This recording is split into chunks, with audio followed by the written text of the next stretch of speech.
అందరికీ నమస్కారం. ఓం శ్రీ మాత్రేయ నమః. భద్రాచలంలో రాముడి కళ్యాణం అభిజిత్ లగ్నంలో నిర్వహిస్తారు. అభిజిత్ లగ్నం అంటే సూర్యుడు నడినెత్తి మీదకు వచ్చే సమయం. ఇది దోషరహిత ముహూర్త సమయం. దీనిని గ్రామాల్లో గడ్డపార ముహూర్తం అంటారు. అంతటి గొప్ప వైశిష్టం కలిగిందే భద్రాచలం శ్రీరామనవమి వేడుక. శ్రీరామనవమి అంటే రాముడి పెళ్లి రోజే కాదు, అది ఆయన పుట్టినరోజు కూడా. చైత్రశుద్ధ నవమి నాడు రాముడి జననం. మరి పుట్టినరోజు పెళ్లి రోజుగా ఎలా మారిందో ప్రతి ఒక్కరూ తెలుసుకోవాల్సిన విషయం. శ్రీరాముడు పుట్టినరోజున పెళ్లి రోజుగా నిర్ణయించిన ఆ గొప్ప ముహూర్తాన్ని ఎవరు నిర్ణయించారు?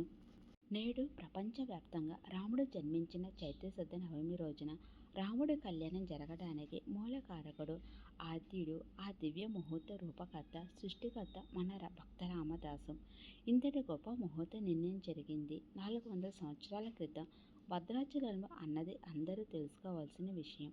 రాముడి కళ్యాణం నిర్వహించాల్సిన భక్త రామదాసు 400 సంవత్సరాల క్రితం భావించారు. అందుకోసం మంచి ముహూర్తాన్ని చూడాలని పండితులను కోరారు.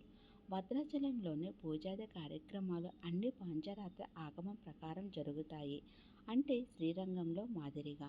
పాంచరాత్ర ఆగమ శాస్త్రంలోని పరమపురుష సంహితలో ఉన్న ఒక శ్లోకం ప్రామాణికంగా రాముడి కళ్యాణ ముహూర్తాన్ని పండితులు నిర్ణయించారు.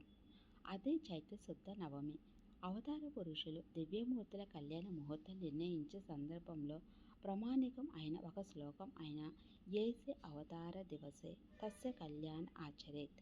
పరమపురుష సంహిత అంటే ఏ రోజు జన్మిస్తే ఆ రోజు కళ్యాణం చెయ్యడం. రాముడు జన్మించిందే చైత్రశుద్ధ నవమి. అందుకే రాముడి కళ్యాణం ఆయన పుట్టినరోజునే చేస్తున్నారు. ఇంతటి విశిష్ట కళ్యాణ ముహూర్త నిర్ణయం జరిగిన పుణ్యక్షేత్రం భద్రాచలం.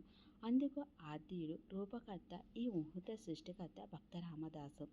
వాల్మీకి రామాయణంలో కానీ పద్మ పురాణంలో కానీ రాముడి కళ్యాణం చైత్రశుద్ధ నవమి రోజున జరిగినట్లు ఎక్కడ చెప్పబడలేదు. కానీ నాడు భద్రాచలంలో నిర్ణయించబడిన ఈ విశేష ముహూర్తం విశ్వవ్యాప్తమై చైత్రశుద్ధ నవమి రోజున ప్రపంచవ్యాప్తంగా శ్రీరామనవమి వేడుకలు జరుగుతున్నాయి.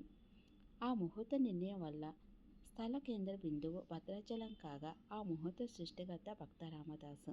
ఈ వీడియో మీకు నచ్చితే లైక్ చేయండి.